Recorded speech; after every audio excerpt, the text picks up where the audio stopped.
আয়রা নওজওয়ানেরা তরুণেরা এ নবী পাকের প্রেমিকেরা আল্লাহ পাক যেদিন কিয়ামত করে দেবে ময়দানে মাশর হয়ে যাবে হিসাব নিকাশটা হয়ে যাবে জান্নাতীরা জান্নাতে চলে যাবে জাহান্নামীরা জাহান্নামে চলে যাবে এই সময় আমার আল্লাহ পাক ৭০,০০০ নূরের পর্দাকে সরিয়ে দিয়ে জান্নাতি দিগকে দিদার দেবে তার আগে মুহূর্তে আল্লাহ জিজ্ঞাসা করবে হে আমার বান্দা বান্দীরা দুনিয়া জমিনে তোমরা ছিলে আমি আল্লাহ আমাকে তোমরা দেখোনি কিন্তু আমার উপরে তোমরা ঈমান এনেছিলে আমানতু বিল্লাহি আমি আল্লাহ আমার উপরে ঈমান এনেছো আমাকে তোমরা দেখোনি তারপরও আমাকে খোদা বলে সিজদা করেছো আমার হুকুম মেনেছো আমি যে কোনো খেতে নিষেধ করেছি খাওনি যে কোনো করতে নিষেধ করেছো করোনি যে কোনো করতে বলেছি করেছো হে আমার বান্দা বান্দীরে আজ আমি আল্লাহ ওয়াদা করেছিলাম তোমাদেরকে জান্নাত দেবো এই জান্নাত আমি তোমাদেরকে দিলাম বলো তো দেখি তোমাদের কাছে দুনিয়াটা বেশি পছন্দ না আমার জান্নাতটা বেশি পছন্দ জান্নাতীরা সবাই বলে উঠবে ও রব্বি আল্লাহ দুনিয়া কোথা আর জান্নাত কোথা জান্নাতের তো কোনো তুলনা হতে পারে না আল্লাহ পাক দুনিয়া থেকে লাখো কোটি গুণ বেশি আরো সুন্দর জান্নাত আল্লাহ পাক ওই সময় বলতে লাগবে আমার বান্দা বান্দীরে তাহলে তোমরা কি আমার দুনিয়াতে আর যেতে চাও সবাই বলবে না আল্লাহ ওই দুনিয়াতে আর যেতে চাই না আমরা আপনার জান্নাতে থাকতে চাই এই নিয়ামতকে ভোগ করতে চাই এখানে হাসি খুশিতে থাকতে চাই কিন্তু তাদের মধ্যে থেকে একদল যুবক দাঁড়িয়ে যাবে দাঁড়িয়ে গিয়ে বলতে লাগবে আমার আল্লাহ আমরা দুনিয়াতে আবার যেতে চাই যুবক আবার দুনিয়ায় যেতে আল্লাহ পাক জিজ্ঞাসা করবে বান্দারে দুনিয়ায় এমন কি নিয়ামত পেয়েছো যেটা আমার জান্নাতে পাচ্ছ না দুনিয়া কি জান্নাতে থেকেও ভালো ওই সময় তারা বলতে লাগবে না আল্লাহ পাক দুনিয়া তো অনেক নোংরা জায়গা দুনিয়া অনেক কষ্ট খারাপ জায়গা জান্নাত তো অনেক সুন্দর শান্তি জায়গা জান্নাতের তুলনা দুনিয়ার সঙ্গে হতে পারে না জান্নাত এত ভালো জায়গা তবে আল্লাহ পাক আমি আবার দুনিয়া এই জন্য যেতে কেন বান্দা দুনিয়ায় যেতে চাও যুবক শোনো শোনো শোনো শোনো ওই সময় তারা বলতে লাগবে ও রব্বি আল্লাহ দুনিয়ার জমিনে আপনার পক্ষে দাঁড়িয়ে আপনাকে খুশি করার জন্য আল্লাহ যে জানটা দিয়েছিলেন ওই জানটা যখন আপনার পক্ষে দাঁড়িয়েছিল আপনার পক্ষে থাকার জন্য আপনার পক্ষে কথা বলার জন্য আপনার হয়ে কথা বলার জন্য আপনাকে পিয়ার করার জন্য যে জানটা আপনি দিয়েছিলেন ওই জানটা যখন জালিমরা কেড়ে নিচ্ছিল অর্থাৎ জালিমদের আঘাতে ওই শহীদটা যখন হয়ে যাচ্ছিল জানটা যখন চলে যাচ্ছিল আমাদের মনের মধ্যে এত খুশি হয়েছিল যে আল্লাহ দিয়া জান আমরা আমার আল্লাহর জন্য দিচ্ছি এই যে টাইমে মজাটা পেয়েছিলাম আল্লাহ এই মজা জান্নাতে নাই জান্নাতে নাই এই দুনিয়ায় কি আপনার জন্য আবার জীবন দিতে চায় আমার নওজওয়ানেরা তরুণেরা হে নবী পাকের প্রেমিকেরা আল্লাহ নবী নূহ নবী দয়া নবী কতটা কষ্ট করেছে ইসলামের জন্য হে নওজওয়ানেরা ইসলাম বলতে আমরা কি বুঝি ইসলাম বলতে বুঝি দাড়ি টুপি নামাজ রোজা মসজিদ মাদ্রাসা এটাকেই শুধু আমরা ইসলাম বুঝি না না না এটাও যেমন ইসলাম মনে রাখবেন তার আগে এই জমিনের উপর রাসূলুল্লাহ যখন এসেছিল এই জমিনের মানুষগুলো জালিম হয়ে গিয়েছিল এই জমিনের উপরে ইনসাফ ছিল না এই জমিনের উপরে মানবতা ছিল না এই জমিনের উপরে মা বাপের সম্মান ছিল না এই জমিনের উপরে নারীর অধিকার ছিল না বাপেরা নিজেরা নিজেদের নারী দিগকে জন্ত পুঁতে দিত এ যুবকেরা তরুণেরা আল্লাহ নবী তাদেরকে বুঝিয়েছে বাবারা তোমরা নারীগুলোকে জন্ত পুঁতে দিও না নারী হলো আল্লাহ পাকের শ্রেষ্ঠ একটা নিয়ামত যার ঘরেতে প্রথম কন্যা সন্তান হবে এর মানে ওই নারীর বাবাকে আল্লাহ পাক জান্নাতে সুসংবাদ দিল। এ না জওয়ানেরা, তরুণেরা, আল্লাহ নবী জমিনের উপরে এসে মায়ের মর্যাদা ফিরিয়েছে, বাপের সম্মান ফিরিয়েছে। এই যে আজকে বাপগুলো আপনার ছেলে আপনাকে যে সম্মান এখনো দিচ্ছে, এটাই মাহফিল হয়। আমরা এসে বলি আল্লাহ নবী বলেছে বাপ হলো জান্নাতের দরজা, যে বাপকে বেজার করলো তার জন্য জান্নাতের দরজা আর খুলবে না। আমরা এসে বুঝাই আল জান্নাতু তাহতা আকদামুল উম্মাহাত, এ ছেলেরা মা হলো জান্নাত, যে মাকে বেজার করবে সে জান্নাত আর কোনোদিন পাবে না। কিন্তু যে মা বাপকে রাজি করবে, মান রাদি আনহু ওয়ালিদাহু ফালানা আনহু রাদি, যে মা বাপকে রাজি করবে আমার আল্লাহ তাদের উপরে রাজি হয়ে যাবে। আল্লাহ নবী আরো জানাচ্ছে আন আবি উমামা আন্না রাসূলানে ওয়ালা ইয়া রাসূলুল্লাহ মা হাক্কুল ওয়ালিদাইনি আলা ওয়ালাদি ওয়ালা হুমা জান্নাতুকা নারুকা। এ বাবা ছেলেরা, এক ব্যক্তি আমার রাসূলুল্লাহকে এসে জিজ্ঞাসা করতে লেগেছে, ইয়া রাসূলুল্লাহ হাবিবাল্লাহ, মা বাপের উপরে ছেলেদের হক কি? আল্লাহ নবী জানিয়ে দিলে হুমা জান্নাতুকা নারুকা, তোমরা যদি মা বাপকে বেজার করো, মা বাপকে আঘাত দাও, মা বাপকে কষ্ট দাও, তাহলে তুমি জাহান্নামী হয়ে যাবে।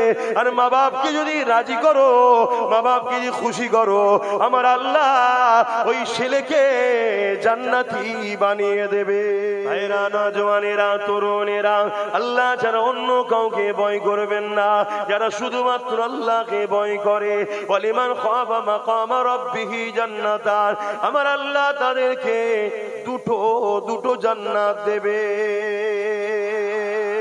এ নওজওয়ানেরা, তরুণেরা, এ নবী পাকের প্রেমিকেরা, আল্লাহকে ভয় করো, আল্লাহ ছাড়া অন্য কাউকে ভয় করবেন না। কেননা দুনিয়া জমিনটা দুদিনের, আজ আছেন কাল্লায়। মনে রাখবেন আল্লাহ পাকের ফায়সালা ছাড়া দুনিয়ার কারো কোনো ক্ষমতা নাই। আপনি যখন দুনিয়া জমিনে আসবে, তার থেকে কোটি কোটি বছর আগে আপনার যখন রুটা তৈরি হয়েছে, এই রু তৈরি হওয়ার 50,000 বছর আগে আল্লাহ পাক আপনার তকদিরকে লিখে দিয়েছে কি হবে দুনিয়া জমিনে। আজকে দিনে সুরিয়া গ্রামে আমার জলসা ছিল 6টা থেকে 6:15 মধ্যে আমি ঢুকবো। এই যে 15-16 সেকেন্ড মিনিট পরে যে এসেছি, এটাও আল্লাহ পাকের খাতাতে লেখা রয়েছে। আমি আস্তে আস্তে কোন জায়গায় নামাজ পড়বো, কোথায় দাঁড়াবো, কোথায় কি করব, কোথায় খাবো, সবকিছু আমার আল্লাহ লিখে রেখেছিল। আমি খাবার 8 ঘন্টা আগে পর্যন্ত জানতাম না আমার সন্ধ্যার খাবারটা কোথায় হবে। যে জায়গাতে এক বড় কল্পনায় আসে রে, আজকে সন্ধ্যের খাবারটা সেই জায়গাতে আল্লাহ খাওয়ালো। কি খাবো সেটাও আল্লাহ লিখে রেখেছিল, সেই রেজেক্টে আল্লাহ আমাকে দিলে। এ যুবকেরা, তরুণেরা, আপনার কবে মরণ হবে, কবে কি খাবে, কোন জায়গায় আপনার মরণ হবে, কিভাবে হবে, সবকিছু আল্লাহ পাক তকদিরে লিখেছে। আপনি যদি জালিমের পক্ষে থাকেন, শক্তিশালী পক্ষে থাকে, নেতা নেত্রীর পক্ষে থাকে, বাদশার পক্ষে থাকে, যদি মনে করেন আমি এই পক্ষে থাকলে বেঁচে যাব, এটা আপনার ভুল ধারণা। আর আপনি যদি জালিমদের বিরুদ্ধে লড়াই করতে নেবে, আপনি যদি মনে করেন লড়াই করলে আমি মারা যাব, এটাও আপনার ভুল ধারণা। তার একটা ছোট্ট নমুনা দিই। ইসলামের একজন মহানায়ক, যিনার নাম হলো হযরত সৈয়দনা খালিদ বিন ওয়ালিদ। এই খালিদ বিন ওয়ালিদ যিনি একটা সময় রাসূলুল্লাহর বিরুদ্ধে ছিল, উহুদের যুদ্ধের ময়দানে এই খালিদ বিনের নেতৃত্বে আমার নবী পাকের সাহাবা হুজুরদের মধ্যে 70 জন সাহাবা হুজুর শহীদ হয়ে গিয়েছিল। এই খালিদ বিন ওয়ালিদ একটা সময় আবার হিদায়াত হয়ে যায়, পরিবর্তন হয়ে যায়। হয়ে যাবার পরে আমার রাসূলুল্লাহর পক্ষে দাঁড়িয়ে, ইসলামের পক্ষে দাঁড়িয়ে, আল্লাহর পক্ষে দাঁড়িয়ে 120 থেকে 25টা লড়াই করেছে। প্রতিটা লড়াইয়ে যখন খালিদ বিন ওয়ালিদ যেত, খালিদ বিন ওয়ালিদ বলতে লেগেছে, আমি দূরে কাজ নফল নামাজ পড়ে আল্লাহর কাছে দোয়া চাইতে থাকতাম, ও রব্বি আল্লাহ, আপনার দ্বীনের জন্য লড়াই করতে করতে, গরিবের পক্ষে লড়াই করতে করতে, আপনার সৃষ্টির পক্ষে লড়াই করতে করতে, আপনার হাবিবের পাশে দাঁড়িয়ে লড়াই করতে করতে আমি খালিদ বিন ওয়ালিদের আল্লাহ যেন শহীদের মরণটা নসিবে হয়। তুমি যদি একটা পৃথিবী কেন 100টা পৃথিবী পরিমাণও গুনাহ করে লিজে হাজির হও কিয়ামতের দিন, কিন্তু এই গুণটাও যদি তোমার থাকে যে আল্লাহ ও রাসূলকে সব থেকে বেশি ভালোবাসো, মনে রেখে দিও তোমার গুনাহ কিন্তু একদিন না একদিন মাফ হয়ে তোমাকে আল্লাহ জান্নাত যাবার সুযোগ করে দেবে। জোরে বলুন সুবহানাল্লাহ। আর যদি এই গুণটা না থাকে, তুমি যদি নামাজ পড়ে পড়ে কপালে যদি দাগ করে ফেলো, রোজা রেখে রেখে যদি পেট পিঠ সমান করে ফেলো, দান খায়রাত করে করে ধন দৌলত যদি শেষ করে ফেলো, এ যুবকেরা বাপেরা, যদি আল্লাহ রসুল তোমার দিনে না থাকে, রসুল্লাহকে যদি সব কিছুর উপরে বেশি ভালোবেসে আদর না করো, তাহলে মনে রেখে দিও আমার আল্লাহ তোমাকে জাহান্নামে ঢুকাবে, আর কোনদিন বার করবে না। ইমানটা একটা রোজ দিন রাত ধরে তোমাদের আওয়াজ সিদ্দিক চৌমাথায় দাঁড়িয়ে খুব ট্রাফিকের কাজ করছে, গাড়ি পাস করছে আর করছে সারা রাত ধরে, সারা দিন ধরে, কিন্তু কোন ট্রাফিকের চাকরি পাইনি সে। এ মাইনে পাবে? জোরে বলো।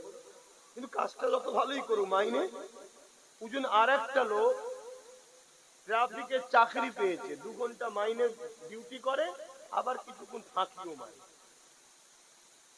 এ কিন্তু মাস গেলে মাইনেটা পাবে। এই ফাঁকি মারার জন্য কিন্তু একদিন ওকে পানিশমেন্ট দিতে হবে, শাস্তি আছে জানলে, তাই তো নাকি? কিন্তু চাকরি পাওয়ার দরুন ও কিন্তু মাইনে। ঈমান যদি আনো তোমার জন্য জান্নাত কিন্তু একদিন না একদিন হবে। আর ঈমান ছাড়া তুমি হাজারো ডিউটি করে যাও ভালো কাজে, এখন বড় দুঃখের বিষয় আমাদের ঈমান এখন বাঁচানো বড় মুশকিল। কেন? আল্লাহ পরীক্ষা নিচ্ছে। আল্লাহ বা যেমন পরীক্ষা নিয়েছিলেন হযরত বেলাল হুজুরকে, আল্লাহ বা যেমন পরীক্ষা নিয়েছিলেন আমার নবী পাকের সাহাবা হুজুরকে, আল্লাহ বা যেমন পরীক্ষা নিয়েছিলেন আম্মা জান সুমাইয়া হুজুরকে, আল্লাহ বা যেমন পরীক্ষা নিয়েছিলেন তামাম ওলিয়া উলিয়া দিগাকে, এ যুবকেরা তরুণেরা বাপেরা, আল্লাহ বা তোমাকে আমাকে পরীক্ষা নেবে। কখন কাকে কোন দিক দিয়ে পরীক্ষা নেবে আল্লাহ বা ভালো জানে। তবে যুগে যুগে যিনারা পরীক্ষা দিয়েছে তেনাকে দেখে শেখো। আল্লাহ নবী একদিন মদিনার নববী শরীফে সাহাবাদেরকে লক্ষ্য করে বলতে লাগলে, এ বাবা সাহাবারা কে আছো বাবা? ইসলামের উপরে জালিমদের চক্রান্ত হচ্ছে, গোপনে তারা সৈন্য তৈরি করেছে, ইসলামের উপরে তারা আঘাত দেবে বাবা। কে আছো বাবা সাহাবারা? তোমাদের যার যেমন সামর্থ্য আছে ইসলামের জন্য তোমরা দান করো। এই যে দান করো বাবা, ইসলামের জন্য তোমরা দান করো বাবা। এই কথাটা শোনার সাথে সাথে সাহাবা হুজুররা যে যার ঘরে চলে গেলে, যার যার সামর্থ্য রয়েছে আল্লাহ নবীর কদমে দিবার জন্য নিয়ে আসতে চলে গেছে। কিন্তু নবী পাকের দরবারে একজন সাহাবী বসে বসে কাঁদতে লেগেছে। আল্লাহ নবীর নজরটা তার দিয়ে পড়ে গেল। এ বাবা সাহাবী রে, কেন তুমি কাঁদো বাবা? এই খুশির সময় তোমার কিসের কান্না? ওই সময় সাহাবী বলতে লাগলে, ইয়া রাসূলুল্লাহ হাবিবাল্লাহ, আমি বড় আপনার গরীব সাহাবী, আমার দিবার মতো কিছু নাই, এই পরনার চাদরটুকু ছাড়া আর কিছু না। ইয়া রাসূলুল্লাহ হাবিবাল্লাহ, এই রকম একটা সময়ে সমস্ত সাহাবা ভাইয়েরা যার যেমন আছে মাল দিচ্ছে, এর বিনিময়ে তারা জান্নাতটা কিনে নিচ্ছে। ইয়া রাসূলুল্লাহ হাবিবাল্লাহ, আমি আপনার কদমে কিছু দিতে পারলাম না, জান্নাতকে কিনতে পারলাম না, এই জন্যে আমি সাহাবী কাঁদতে লেগেছি।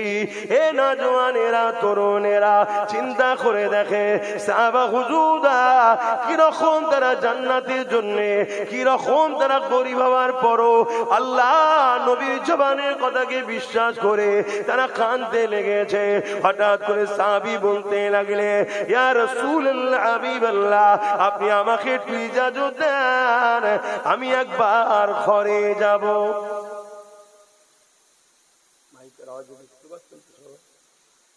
সাহাবী বললেন, হুজুর আমাকে ইজাজত দেন, আমি একটু ঘরে যাব। আল্লাহ নবী বললেন, যাও বাবা। ঘর বলতে আমাদের মতো নয়, পাতা দিয়ে ঘিরা। আপনি ভাববেন তাহলে ঘর রয়েছে তো, না, আমাদের মতো নয়। আমাদেরকে সব দিয়েছে আল্লাহ, কিন্তু আমরা নিজেরাই আল্লাহ ভোলা হয়ে গেলাম। আর তাদেরকে আল্লাহ কত দিক দিয়ে পরীক্ষা নিয়েছে, সব পরীক্ষায় তারা বিজয় হয়ে প্রমাণ দিয়েছে, আল্লাহ আমি আপনাকে আপনার হাবিবকেই চাই। জোরে বলুন সুবহানাল্লাহ। সাহাবী ঘরে গেলেন, পাতা দিয়ে ঘিরে একটা ঝুপড়ি, বাইরে থেকে ডাক দিলেন বাসির। ছোট্ট একটা বাচ্চা ছেলে বেরিয়ে এসেছে, সাহাবী ছেলে। বাপ ছেলেকে ধরে আদর করছে, চুমা দিচ্ছে। হঠাৎ করে সাহাবীর চোখের পানি ওই বাচ্চা সাহাবীর মাথায় পড়ছে। বাসিরের মুখ তুলে বলছে, আব্বা আজকে কাঁদছেন কেন?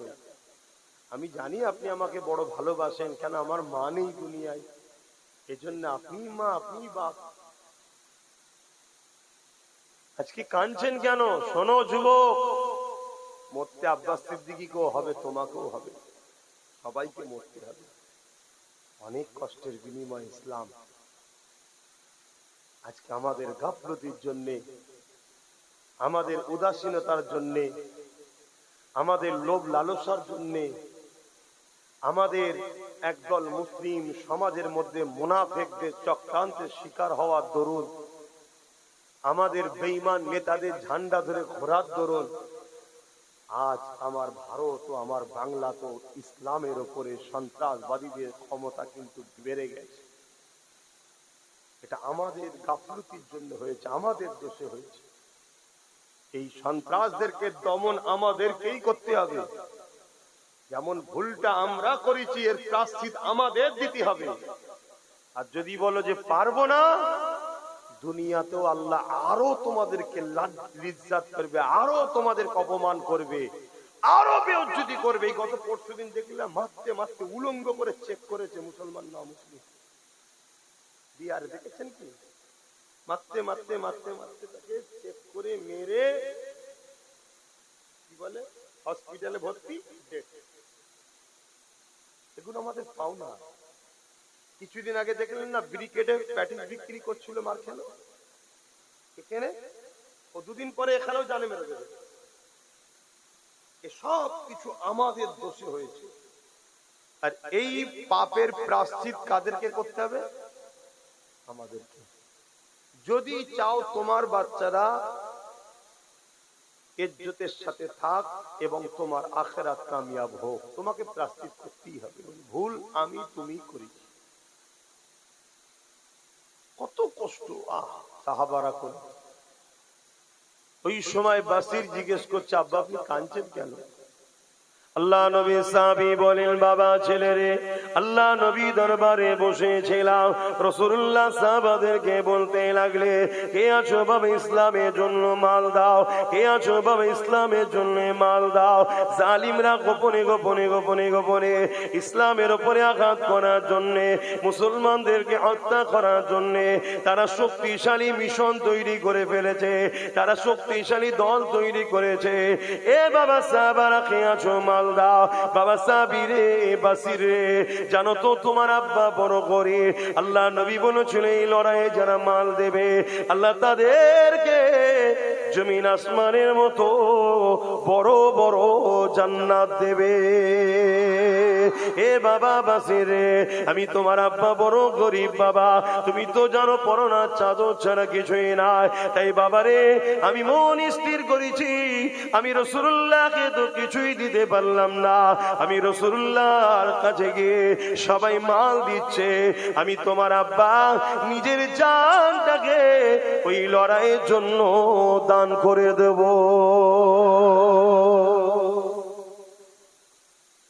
বাচ্চা ছেলে বলছে, আব্বা খুশির কথা তো, আপনি এলেন কেন আমার কাছে? বাবা তোর মা নেই, শেষবারের মতো একবার দেখা করতে আসে। আর আজকে বাপ যদি হক কথা বলতে যায় ছেলে পিছন থেকে টানে, আর ছেলে যদি হক কথা বলতে যায় বাপ পিছন থেকে টানে, যাস না বাবা, ঘরের লাল ঘরে থাকার জিনিস নাকি। অথচ ওই ছেলে মারা গেলে বাপ তাড়াতাড়ি করে, বেশি দেরি করিনি, পচে যাবে, তাড়াতাড়ি কবর দে। আর ওই বাপ মারা গেলেই ছেলে আবার বলে এত দেরি করছো কেন, অনেকক্ষণ বেড়ে যাচ্ছে, আর লাস্টের লাশ ফুলছে, ফাটবে, গন্ধ হবে, তাড়াতাড়ি দাও। কি বলে না বলে? একই মানুষ জানটা বেরিয়ে গেলে ভুল পাল্টে যায় কেন? এজন্য ভুল পাল্টে যায় যে এর দ্বারা আমার আর কাজ আপনি যদি কারো দ্বারা কাজ না পেলে ভুল পাল্টে যান, তাহলে বান্দা আমি আপনি আল্লাহর, আর আমার দ্বারা যদি আল্লাহর দিনের উপকার ছেড়ে দিয়ে ক্ষতি হয়, আল্লাহ কি আমাদের ঠিক রাখবে?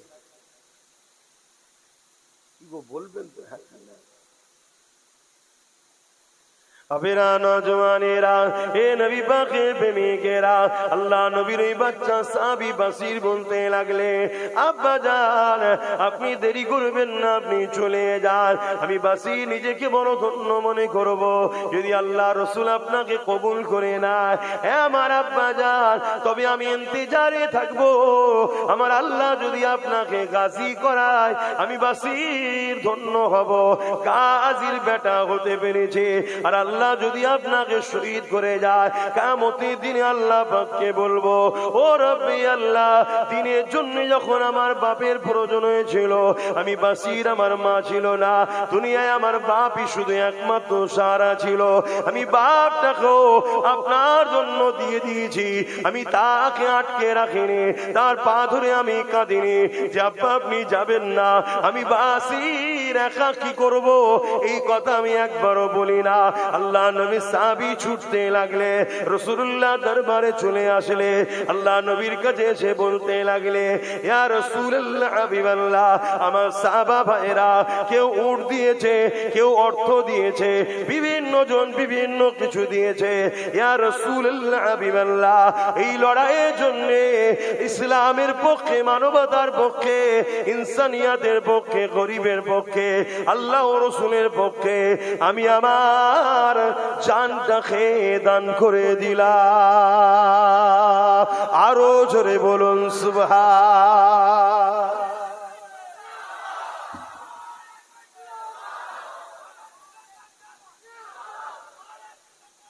জিন্দাবাদ। ভাবো ভাইরা, এই আলোচনা কেন করা হচ্ছে? যাতে করে তোমাদের মধ্যে এই ভাবনাটা আসে যে আজ যদি আমরা জাগি, আজকের হাজারো ফেরাউনের রাতের ঘুম হারাম করে দিতে পারি, কিন্তু কাল যেদিন জাগবে সেদিন কিন্তু আর কিছু করার থাকবে না। কেন? সেদিন তোমার আমার ঈমান থাকবে কি সন্দেহ আছে? বুঝে আসছো তো না? কেউ হারাম খাদ্য খাইয়ে খাইয়ে আমাদেরকে ঈমান দুর্বল করছে, কেউ বিভিন্ন পথ দিয়ে আমাদের ঈমান দুর্বল করছে, কেউ আমাদেরকে ভয় দেখিয়ে বেঈমান বানাচ্ছে। কাল আরো ভয়ানক দিন আসছে। এখন তো তবুও কেউ তোমায় বুঝাচ্ছে, কাল তো বাপ বুঝাবারও লোক পাওয়া যাবে না। কে কথা বলতে যাবে ভাই? কে কথা বলতে যাবে? দেখছো না মুসলমানদের দুশ্মন মুসলমানই। একটা ধর্মীয় মাহফিল হবে, জলসা হবে, সেখানেও কিলিকবাজি হচ্ছে না, হয়নি বল? তাহলে বলো দুশ্মন কারা আমাদের? তাহলে আজ তো তবুও কেউ হাল ধরেছে, চল ও বেরিয়ে গেছে, গাদ্দার তো কি হয়েছে, আমরা মরে গেছি নাকি? আজ তো কেউ তো হাল ধরে নিয়েছে। কি ধরেছে না? ধরে না। কিন্তু যত দিন যাচ্ছে তত জালিম বাড়ছে, আর জুলুম তখন বাড়ে যখন হক বলার লোক সমাজে কমে। আজ যদি হক বলার লোক বাড়ে, সমাজে জুলুম কমে যাবে। আমার নওজওয়ানেরা, তরুণেরা, এ নবী পাকের প্রেমিকেরা, আল্লাহ নবী, নূহ নবী, দয়া নবী কতটা কষ্ট করেছে ইসলামের জন্য। এ নওজওয়ানেরা, ইসলাম বলতে আমরা কি বুঝি? ইসলাম বলতে বুঝি দাড়ি, টুপি, নামাজ, রোজা, মসজিদ, মাদ্রাসা, এটাকেই শুধু আমরা ইসলাম বুঝি।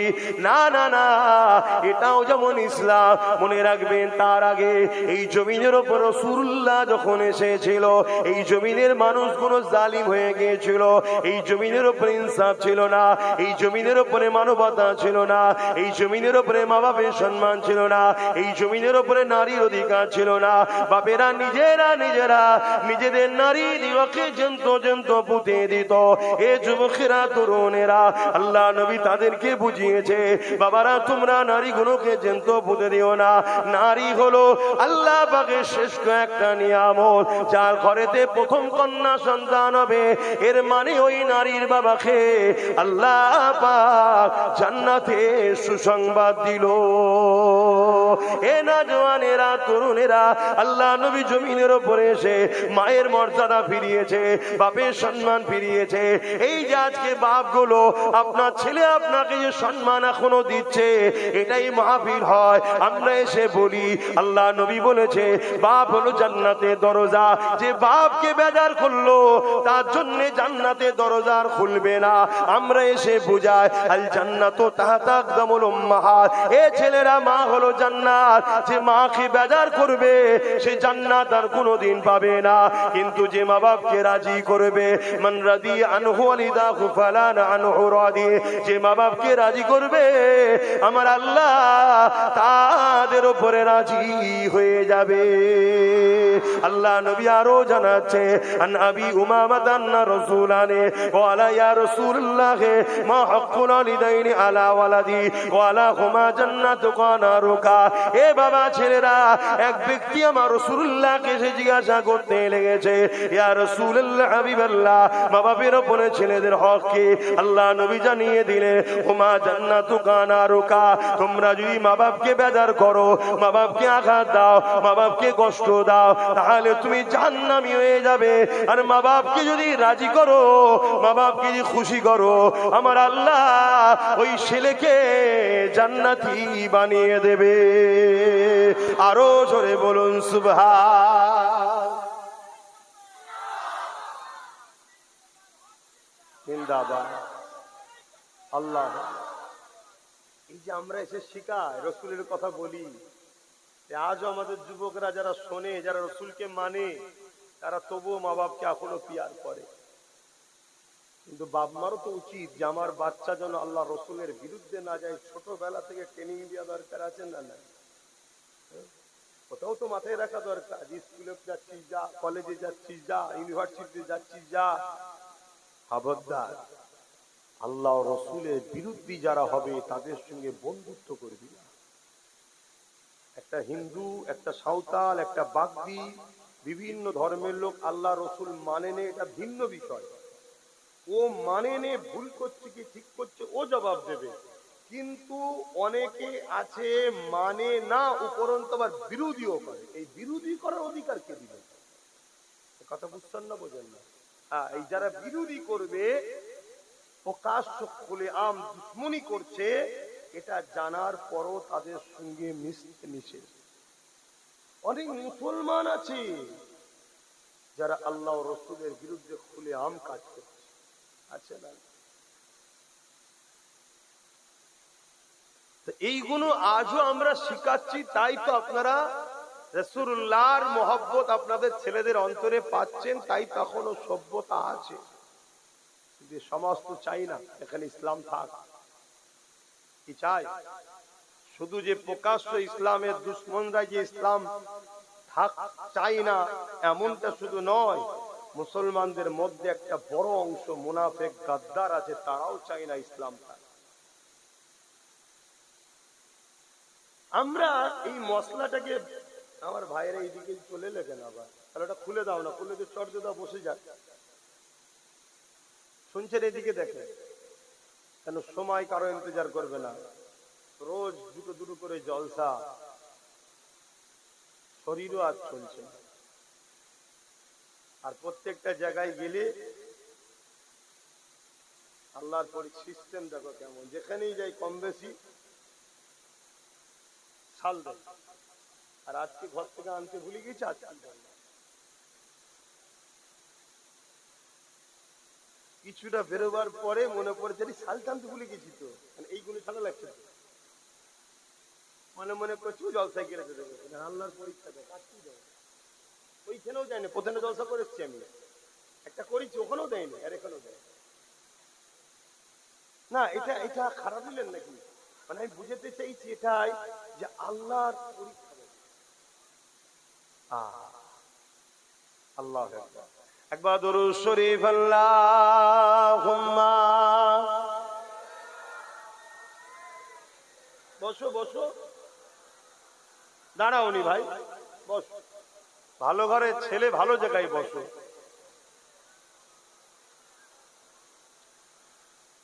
মধুর চেয়েও মধুর আরো আমার নবীর নাম, আমার নবীর নাম। মধুর চেয়েও মধুর আরো আমার নবীর নাম, আমার নবীর নাম। ওই নামেরই মধু পিয়ে, ওই নামেরই মধু পিয়ে দোয়েল কোয়েল বেড়ায় গে। ওই নামেরই মধু পিয়ে দোয়েল কোয়েল বেড়ায় গে। বুলবুলি গায় ওই নামের গুণ, বুলবুলি গায় ওই নামের গুণ, আমার নবীর নাম। মধুর চেয়েও মধুর আরো আমার নবীর নাম। আল্লাহুম্মা সাল্লি আলা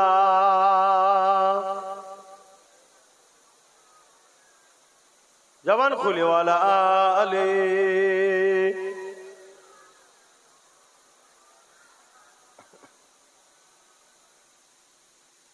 কি কথা বলছিলাম, কি কথা বলছিলাম? কত কষ্ট করে আমার রসুল এই ইসলামকে আমাদের কাছে দিয়েছে। আমরা মনে করি দাঁড়িয়ে রেখেছি, টুপি পড়েছি, নামাজ পড়েছি, হয়ে গেছে। আরে ইসলাম, এটা ইসলামের মধ্যে কথাটা ঠিক, কিন্তু মন দিয়ে শোনো, ইসলাম জুলুম মুক্ত সমাজ গড়ার নাম ইসলাম। শুনছেন তো নাকি? হ্যাঁ, নবীকে যারা মহব্বত করে কারা? মান আহাব্বা সুন্নতি, যে সুন্নাতকে মানলো নবী, ফাকাদ আহাব্বানি, তারাই তো রসুলকে ভালোবাসলো। জোরে বলুন সুবহানাল্লাহ। আর যারা রসুলকে ভালোবাসলো, কানা মাই ফিল জান্নাহ, সে রসুলের সাথে জান্নাতে যাবে। জোরে বলুন সুবহানাল্লাহ। দাড়ি রাখাটাও নবীর সুন্নাত, টুপি পরাটাও নবীর সুন্নাত। জালিমের বিরুদ্ধে লড়াই করে মজলুম অসহায় দুঃখীদের চোখের পানি মুছাটা দাড়ি টুপি থেকেও অনেক বড় রসুলের সুন্নাত। জোরে বলুন সুবহানাল্লাহ। এখন দাড়ি রেখে টুপি পরে জালিমদের সঙ্গে সাথ দিয়ে জানতে হবে এরা নবীর সুন্নাত দাড়ি টুপিকে শুধুমাত্র সাইনবোর্ড হিসাবে ব্যবহার করছে। এরা যদি রাসূলুল্লাহ সুন্নাত হিসাবে দাড়ি রাখতো, টুপি পরতো, তাহলে এর থেকেও বড় সুন্নাত হলো জালিমের বিরুদ্ধে লড়াই করা। এরা জালিমের সাথ কখনো তাহলে দিতে পারতো না যদি নবীর সুন্নাত কিরা ভালোবাসতো। এই কথা বুঝছেন তো? হ্যাঁ, আমাদের সমাজে কিছু ছেলে আছে হয়তো দাড়ি রাখেনে, টুপি পরেনে, কিন্তু রাসূলুল্লাহর একটা বড় সুন্নতকে পালন করে, জালিমের বিরুদ্ধে লড়াই করে। শুনছেন না, শোনেন না? হ্যাঁ, অনেকে টিটকিরি মারে, আব্বাসের জলসাই সব দাড়ি চাচা প্যান্ট শার্ট পরা। হ্যাঁ জানি, এরা ভুল করছে। এরা দুটো সুন্নতকে ছেড়েছে, এরা দুটো রাসূলুল্লাহ সুন্নতকে ছেড়েছে। আল্লাহর কাছে দোয়া করি এই যুবকগণ একদিন দাড়িওয়ালা, টুপিওয়ালা, হাজি, নামাজি, মুত্তাকি আল্লাহ যেন বানায়। বলুন আমিন। কিন্তু দাড়ি রেখে টুপি পরে রাসূলুল্লাহর বড় সুন্নতের বিরোধীরা করেনে। জুলমের বিরুদ্ধে লড়াইয়ের নাম হলো নবী সুন্নাত, ইসলাম। জোরে বলুন সুবহানাল্লাহ। এই এতগুলো ক্যামেরা, এখানে যা লোক আছে, এই ক্যামেরায় এক দুদিনের মধ্যে 1 কোটির ওপরে লোকের কাছে চলে যাবে। আর আমার আজকে তোমরা যতটা ভালোবাসার লোক মন দিয়ে না শোনো, তার থেকে বেশি দুশ্মনরা আরো বেশি ফলো করে শোনে। তুমি কি ভাবছো আজকে তোমার গ্রামে তারা শুনছে না? যারা আসলে অসুবিধে ছিল, তারা তো শুধু নফসি নফসি করছে যে এখনো ঠান্ডা, আমাদের জলসা করছে, কি ব্যাপার বলবি? না লাস্টে দিচ্ছি। কেন? জুলুমের বিরুদ্ধে রাসূলুল্লাহ লড়েছে। অতএব জুলুমের বিরুদ্ধে বলাটা হলো রাসূলুল্লাহর দ্বীনের খেদমত। শুনছেন তো নাকি? হ্যাঁ, তুমি কেমন মুসলমান? তুমি আজকে রেজিদের সঙ্গে বন্ধুত্ব রেখেছো? তুমি কেমন মুসলমান? আজকে আবু জেহেল, উতবা, সাইবা, এই তোরা ওখানে কি করছিস? ওর ওইদিকে তো মা বোনরা আছে, তার পর্দা কাছে গেছি।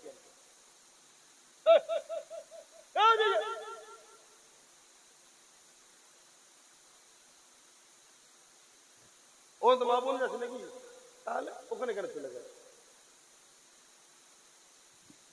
এই বীজখানে ডিস্টার্ব হয়ে গেলেই না অজের লাইন কারি সাহেব ভালো বুঝতে পারবে, যারা ওয়াজ করে তারা ভালো বুঝবে। আর আমি তো আরো বেশি উল্টো হয়ে যায়। কেন? আল্লাহ কারে ভাইয়ের আল্লাহ অনেক ভালো রাখুক, দোয়া করি। আমার মাথায় যা লোড, এই লোড আমার আরো খারাপ করে দেয়। মানে আমি ওয়াজ করি এখানে, কিন্তু আমি ঘুরি আরো দুনিয়ায়। একটা মন দিয়ে ওয়াজ হয়, আল্লাহ জানে কটা মন আছে, একটাই মনই ঠিক, মানে বুঝাতে চাইছি। হাজারো দিকে ওয়াজ করতে করতে খেয়াল রাখতে কি যে হবে আল্লাহ জানে। কিন্তু চেষ্টা হলো আমাদের কাজ। চেষ্টা কি? কাজ। ফাইসাল্লাহ আমার কাজ না আপনার কাজ? ফাইসাল্লাহটা কাজ। আল্লাহ রোগ হয়েছে, ডাক্তারের কাছে লিখে আছে, ডাক্তার চেষ্টা করছে, ভালো হবে না হবে না এটা কার কাছে? দায়িত্ব। ফাইসাল্লাহ আল্লাহর হাতে। তো যাক ভাই, যে কথা বলছিলাম, আমার রাসূল পাক সাল্লাল্লাহু আলাইহি সাল্লাম অনেক কষ্ট করে,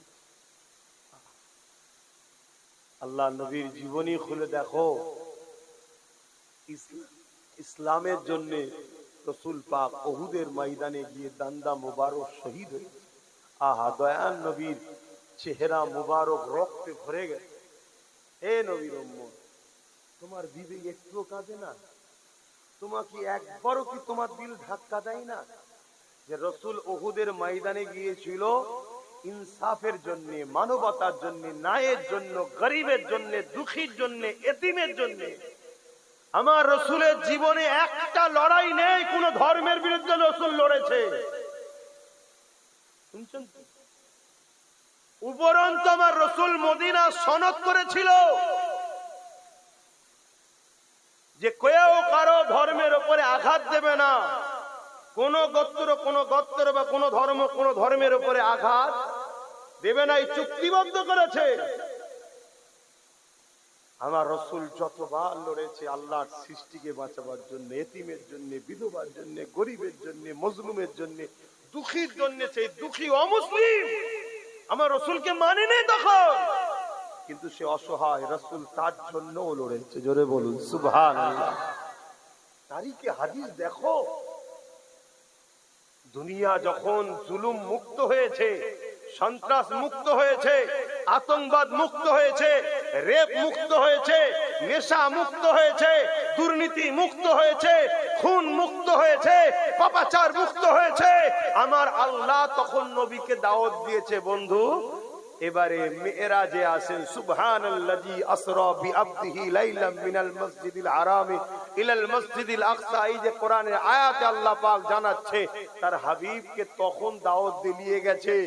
নিয়ে গিয়ে তখন বলেছে, হাবিব জমিনে তো জঙ্গল বন্ধ, পরিষ্কার হয়ে গেছে, খুনিরা নাই, চোরেরা নাই, দুর্নীতিবাজরা নাই, জালিমরা নাই, সন্ত্রাসরা নাই, অত্যাচার বন্ধ হয়ে গেছে। যান, নামাজ নিয়ে যান, রোজা নিয়ে যান, সাহাবাদেরকে পড়তে বলেন। জোরে বলুন সুবহানাল্লাহ। নামাজ যেমন পড়বো, রোজা যেমন রাখবো, আমার পাড়ার এতিমের হক মারা যাচ্ছে, যে মারছে তার বিরুদ্ধে যুদ্ধ করবেন না? এটা কি ইসলাম নয়? আমার পাড়ার নারীগুলোর উপরে জুলুম হচ্ছে, নারী অধিকার নষ্ট হচ্ছে, গরিবের অধিকার নষ্ট হচ্ছে, মিথ্যাচার হচ্ছে, নিরীহ মানুষের নামে মিথ্যা কেস দিচ্ছে, জুলুম করছে, যারা করছে তাদের বিরুদ্ধে যুদ্ধ করবেন না? আমার রাসূল করেছে না করেনি? আপনারা করবেন না? কিসের উম্মত? হাই রে আলেম উলামা, হাই রে মৌলী সাহেব, হাই রে পীর সাহেব, পীরজাদা সাহেব, বক্তা সাহেব, মুফতি সাহেব। হ্যাঁ, এটা ইসলাম নয়। আজ আমাদেরকে ইসলামের একটা বড় পাঠ ভুলানো হয়েছে। কিতাবুল মাগাজি গুলো মাদ্রাসায় পড়ানো বন্ধ হয়ে গেছে। সরকারি মাদ্রাসায় তো অনেক আগে বন্ধ হয়েছে। আমাদের যে ছোটখাটো খারিজি মাদ্রাসা আছে সেগুলো তো কিতাবুল মাগাজি পড়ানো বন্ধ হয়ে গেছে। কেন? সরকারি মাদ্রাসা ডাইরেক্ট সরকারের টাকা পেল, খারিজি গুলো পিছনে পিছনে ভেতর থেকে চাল আলু পেঁয়াজ দিচ্ছে সরকারের থেকে। আর সরকার বলছে রাত্রিরে লরি পাঠিয়ে দেবো, এক গাড়ি আলু চাল পাঠিয়ে দেবো। কিন্তু ওই কিতাবুল মাগাজিটা পড়াবে না, যেখানে বদরের কথা আছে, উহুদের কথা আছে, খাইবারের কথা আছে, মোতার কথা আছে। এই যে হক আর না হকের যে লড়াই হয়েছিল এইগুলো পড়াবে না। কেন? এইগুলো পড়লে যুবকদের মধ্যে একটা জোশ আছে, এদের মধ্যে একটা প্রেম জাগে, আরে আমরাও হকের পক্ষে লড়বো। এগুলো বন্ধ করে দাও। কি চলছে বুঝতে পারছি? এই জাতি তো প্যারালাইসিস রোগী টাইপের হয়ে গেছে। অন্যায় দেখলেও যেন মনে হচ্ছে দেখতেই পাইনি। আর অথচ ওমর ফারুক শুধু চিঠিটা লিখেছে, লিখে পাঠিয়েছে রোমের সম্রাটকে। পৃথিবীর দাদা তখন রোম, আমেরিকা আজকে যা দাদা এর থেকে সুপার পাওয়ার তখন রোম ছিল। যে জুলুম যে হচ্ছে তোমার দেশে শুনছি, উমার কি আসবে রোমে? যে চিঠি পড়ে লিলিয়ে গেছে বইয়ে, যে সাহাবী ভাই তিনি বলছে উমারে ফারুক হুজুরের চিঠিটা পড়ে রোম সম্রাট উঠে দাঁড়িয়েছে, হাত পাতা থরথর করে কাঁপছে, চিঠির উল্টোই লিখছে, না জাহাপানা আমি জুলুম বন্ধ করছি, আপনাকে আসতে হবে না। এটা কিছু বুঝছেন? আর আজকে এত মুসলমান আমাদেরকে দেখে জালিমরা কি বলছে, ওদেরকে আরো মূর্খ বানা, ওর বাপকে দিয়ে তো বোম্বে দিয়েছি, ওর ছেলেকে দিয়ে আরো কিছু করাবো। কি করছে না করেন? বোঝেন, ইসলাম মানবতার নাম, ইসলাম ইনসাফের নাম, ইসলাম নায়ের নাম, ইসলাম সন্তের নাম। এ না জওয়ানেরা, তরুণেরা, বাপেরা, ইসলাম শুধু নামাজ দেয়নি, ইসলাম শুধু রোজা দেয়নি, ইসলাম শুধু হজ দেয়নি। ইসলাম আমাদেরকে দিয়েছে ক্ষুধার্ত মানুষকে খানা খাওয়ানো, ইসলাম আমাদেরকে দিয়েছে বিধবার অধিকার দাও, ইসলাম আমাদেরকে দিয়েছে সমাজে ন্যায় প্রতিষ্ঠিত করো, ইসলাম আমাকে দিয়েছে সমাজের গরিবের মানুষের পাশে দাঁড়াও। এ না জওয়ানের আল্লাহ নবী জানিয়ে দিলে আমার আল্লাহ কোনদিনের জন্য জালিমদের সাথে থাকে না, আমার আল্লাহ পাক সর্বসময় মজলুমদের সাথে থাকে। যার সাথে আল্লাহ আছে আপনি তার সাথে থাকবেন না থাকবেন না? আজকে জালিম আর মজলুমের লড়াই হচ্ছে না, হয় না? এবার আপনি জালিমদের পক্ষে থাকবেন না মজলুমদের? আলহামদুলিল্লাহ, আল্লাহ শুকরিয়া, আল্লাহ আমাকে মজলুমদের সাথে রেখেছে, গরিবদের সাথে, অসহায়দের সাথে আল্লাহ আমাকে রেখেছে। আমি গরিবদের হয়ে কথা বলি, শুনছেন? অসহায়দের হয়ে কথা বলি, বিধবাদের হয়ে কথা বলি, এতিমদের হয়ে কথা বলি, মুসলিমদের হয়ে কথা বলি। সে অমুসলিম হলো তাদের হয়েও কথা বলি। আল্লাহ শুকরিয়া, আল্লাহ এই দিকে রেখেছে। আপনারা এই দিকে আছেন তো নাকি? ভাইরা, নওজওয়ানেরা, তরুণেরা, আল্লাহ ছাড়া অন্য কাউকে ভয় করবেন না। যারা শুধুমাত্র আল্লাহকে ভয় করে, ওয়ালিমান খাফা মাকামা রাব্বিহি জান্নাতান, আমার আল্লাহ তাদেরকে দুটো জান্নাত দেবে। এ নওজওয়ানেরা, তরুণেরা, এ নবী পাকের প্রেমিকেরা, আল্লাহকে ভয় করো, আল্লাহ ছাড়া অন্য কাউকে ভয় করবেন না। কেননা দুনিয়া জমিনটা দুদিনের, আজ আছেন কাল্লায়। মনে রাখবেন আল্লাহ পাকের ফায়সালা ছাড়া দুনিয়ার কারো কোনো ক্ষমতা নাই। আপনি যখন দুনিয়া জমিনে আসবে তার থেকে কোটি কোটি বছর আগে আপনার যখন রুটা তৈরি হয়েছে, এই রু তৈরি হওয়ার 50,000 বছর আগে আল্লাহ পাক আপনার তকদিরকে লিখে দিয়েছে কি হবে দুনিয়া জমিনে। আজকে দিনে সুরিয়া গ্রামে আমার জলসা ছিল 6টা থেকে 6:15-র মধ্যে আমি ঢুকবো। এই যে 15, 16, সেকেন্ড মিনিট পরে যে এসেছি এটাও আল্লাহ পাকের খাতাতে লেখা রয়েছে। আমি আস্তে আস্তে কোন জায়গায় নামাজ পড়বো, কোথায় দাঁড়াবো, কোথায় কি করব, কোথায় খাবো, সবকিছু আমার আল্লাহ লিখে রেখেছিল। আমি খাবার আধ ঘন্টা আগে পর্যন্ত জানতাম না আমার সন্ধ্যার খাবারটা কোথায় হবে। যে জায়গাটা এক বড় কল্পনায় আসে রে, আজকে সন্ধ্যের খাবারটা সেই জায়গাতে আল্লাহ খাওয়ালো। কি খাবো সেটাও আল্লাহ লিখে রেখেছিল, সেই রেজেক্টে আল্লাহ আমাকে দিলে। এ যুবকেরা, তরুণেরা, আপনার কবে মরণ হবে, কবে কি খাবে, কোন জায়গায় আপনার মরণ হবে, কিভাবে হবে, সবকিছু আল্লাহ পাক তকদিরে লিখেছে। আপনি যদি জালিমের পক্ষে থাকেন, শক্তিশালী পক্ষে থাকে, নেতা নেত্রীর পক্ষে থাকে, বাচ্চার পক্ষে থাকে, যদি মনে করেন আমি এই পক্ষে থাকলে বেঁচে যাব, এটা আপনার ভুল ধারণা। আর আপনি যদি জালিমদের বিরুদ্ধে লড়াই করতে নেবে, আপনি যদি মনে করেন লড়াই করলে আমি মারা যাব, এটাও আপনার ভুল ধারণা। তার একটা ছোট্ট নমুনা দিই। ইসলামের একজন মহানায়ক, যিনার নাম হলো হযরত সৈয়দনা খালিদ বিন ওলীদ। এই খালিদ বিন ওলীদ যিনি একটা সময় রাসূলুল্লাহর বিরুদ্ধে ছিল, উহুদের যুদ্ধের ময়দানে এই খালিদ বিনের নেতৃত্বে আমার নবী পাকের সাহাবা হুজুরদের মধ্যে 70 জন সাহাবা হুজুর শহীদ হয়ে গিয়েছিল। এই খালিদ বিন ওলীদ একটা সময় আবার হিদায়াত হয়ে যায়, পরিবর্তন হয়ে যায়। হয়ে যাবার পরে আমার রাসূলুল্লাহর পক্ষে দাঁড়িয়ে, ইসলামের পক্ষে দাঁড়িয়ে, আল্লাহর পক্ষে দাঁড়িয়ে 120 থেকে 25টা লড়াই করেছে।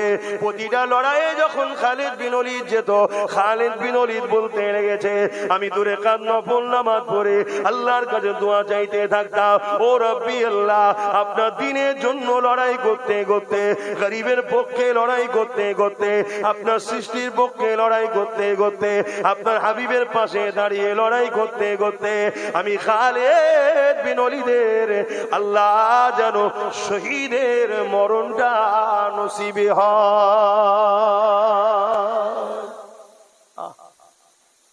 এই যে যতগুলো লোক আছি আমাদের এখানের মধ্যে কে কে আছে যে কোনোদিন মরবে না?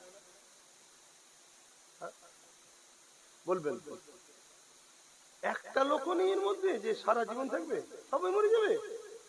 তাই ও আবার বলছে সে ওলি নেই, যেন ওলি বেশ থাকে নাকি। মরণ তো সবার হবে নাকি? আস্তে, অত বেশি বকাবার ভালো নয়। সুযোগ দিয়েছি বলে কাঁধে উঠতে যাও যাবে। শুনছেন তো নাকি? তাহলে মরণ তো সবারই হবে। কিন্তু খালিদ বিন ওলীদ বলছে আমি প্রতিটা যুদ্ধ 120 থেকে 25টা লড়াই করেছি। আর লড়াই তো লড়াই, কেমন লড়াই শুনবেন, একটা লড়াইয়ের কথা বলছি। ওই রোম এম্পায়ারদের সঙ্গে লড়াই হচ্ছে। খালিদ বিন ওলীদের সৈন্য সংখ্যা হচ্ছে, উনি নেতৃত্ব দিচ্ছে 3000, আর রোম এম্পায়ারদের সৈন্য সংখ্যা হচ্ছে 2 লক্ষ। এই লড়াইয়ে তো খালিদ বিন ওলীদের নেতৃত্বে আল্লাহ আমাদের বিজয় দিয়েছে। জোরে বলুন সুবহানাল্লাহ। খালিদ বিন ওলীদ বলছে আমি এত দোয়া চাইছি যে আল্লাহ যদি আমার শহীদ নসিব করে, শহীদ নসিব করে। কেন শহীদের মরণটা হলো সব থেকে উত্তম মরণ, যে মরণ কিয়ামতের দিনে ওই অবস্থায় উঠাবে যে অবস্থায় দুনিয়াতে সে ইন্তেকাল করেছে, ওই অবস্থায় তাকে উঠানো হবে এবং বেহিসাব জান্নাত যাবে। জোরে বলুন সুবহানাল্লাহ। যে কঠিন দিন, মাথার গিলুগুলো গলে গলে নাক দিয়ে পড়বে, শরীর থেকে পাসিনা ঝরতে থাকবে। এই কঠিন দিনে তো যেখানে সবাই নফসি নফসি, আমার কি হবে, আমার কি হবে। হে যুবক, ওই দিনে আল্লাহ রসুলের জন্য যারা কুরবান হয়েছে, আল্লাহ রসুলের জন্য কুরবান মানে এতিমের উপরে জুলুম হয়েছে, তুমি এতিমের পক্ষে দাঁড়িয়েছো। জালিম যদি দেশের প্রধানমন্ত্রী হয় তারও বিরুদ্ধে লড়াই। যেখানে দেখেছো অসহায়ের উপরে জুলুম হয়েছে, গরিবের হক মারা হচ্ছে, তুমি গরিবের পক্ষে আওয়াজ তুলেছো। আর আওয়াজটা যদি রাজ্যের সিএম এর বিরুদ্ধে হয় যে তুমি ছোট মানুষ, এত বড় নেতা না, আমি ও নেতাকে আমি চিনি না, আমি এতটুকু জানি এর পাশে দাঁড়ালে আল্লাহ খুশি হয়, আল্লাহর খুশির জন্য আমি এর পাশে দাঁড়াবো। এই নিয়তটাই ছিল তোমার বড়। এই কামিয়াবি যদি তুমি করতে পারো, এমনও হতে পারে আল্লাহ তোমায় গাজীও বানাবে। গাজী হলে দুনিয়ায় মালও পাবে, ইজ্জতও পাবে, আবার পরকালে জান্নাতও পাবে। জোরে বলুন সুবহানাল্লাহ।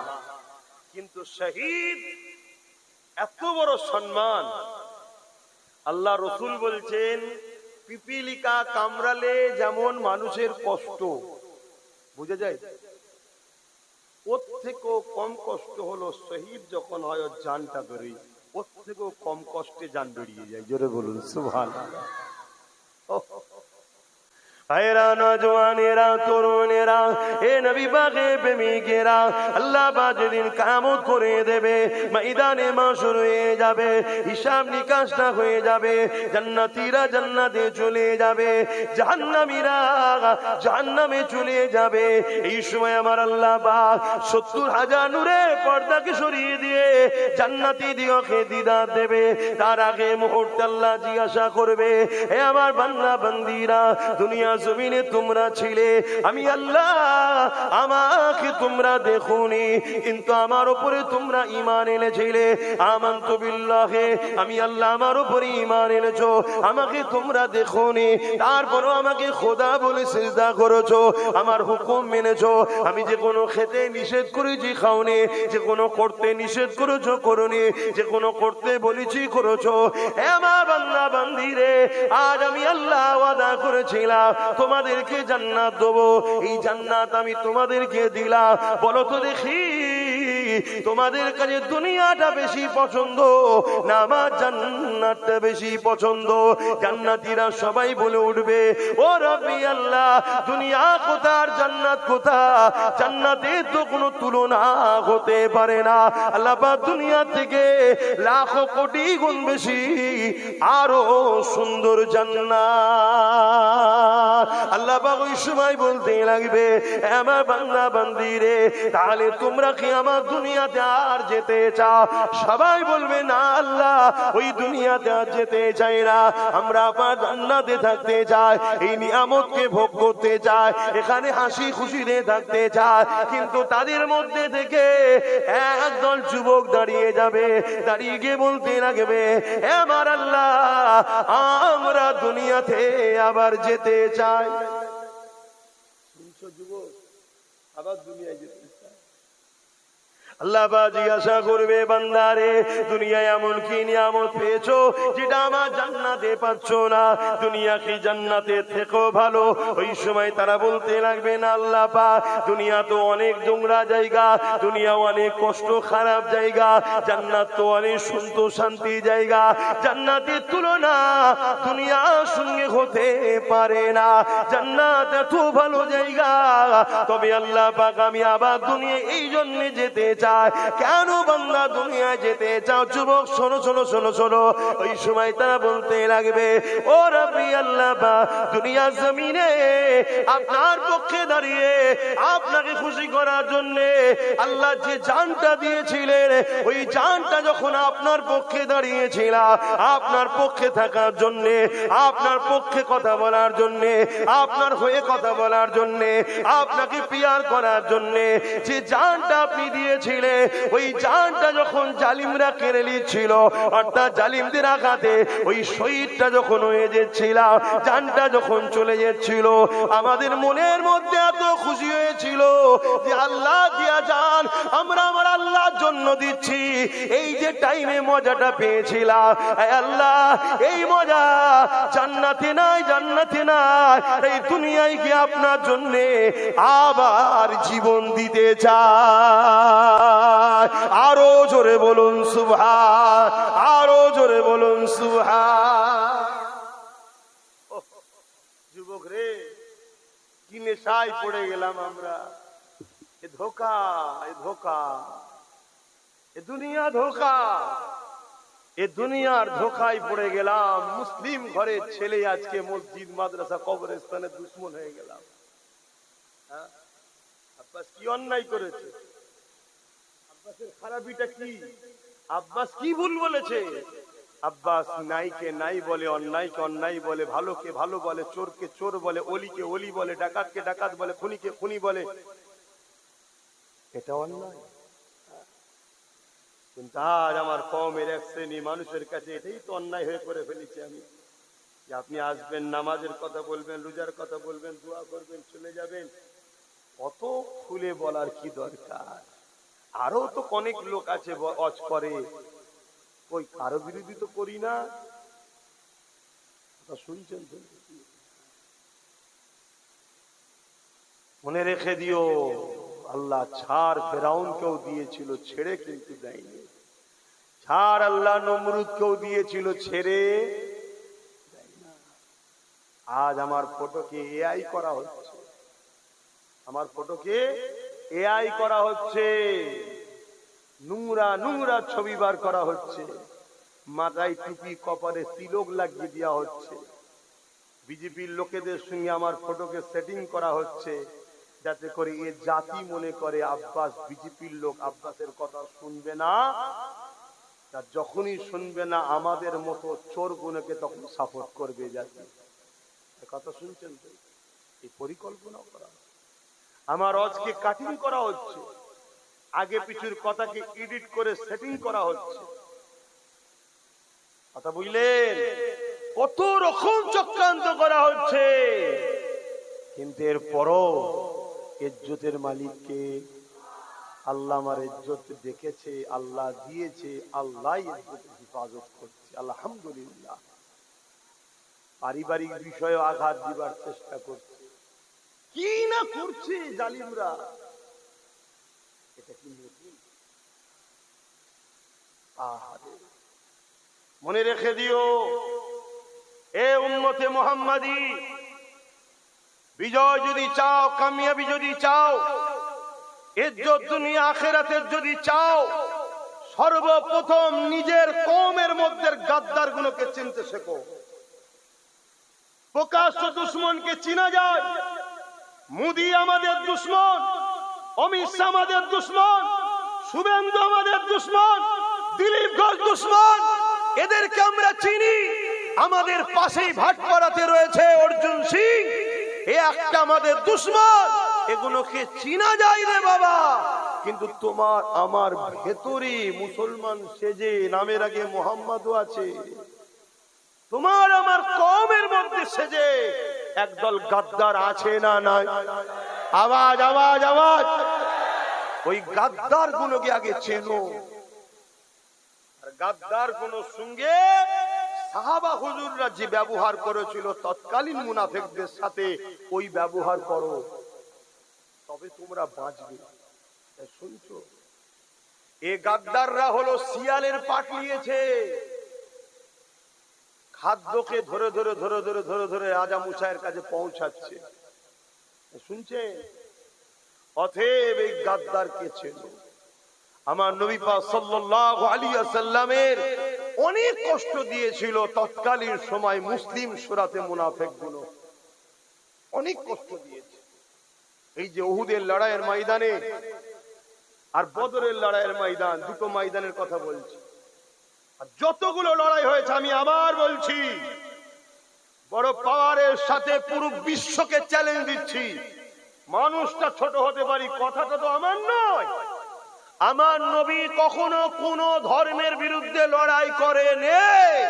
আমার নবী লড়াই করেছে জালিমদের বিরুদ্ধে, সন্ত্রাসদের বিরুদ্ধে, খুনিদের বিরুদ্ধে, ধর্ষকদের বিরুদ্ধে।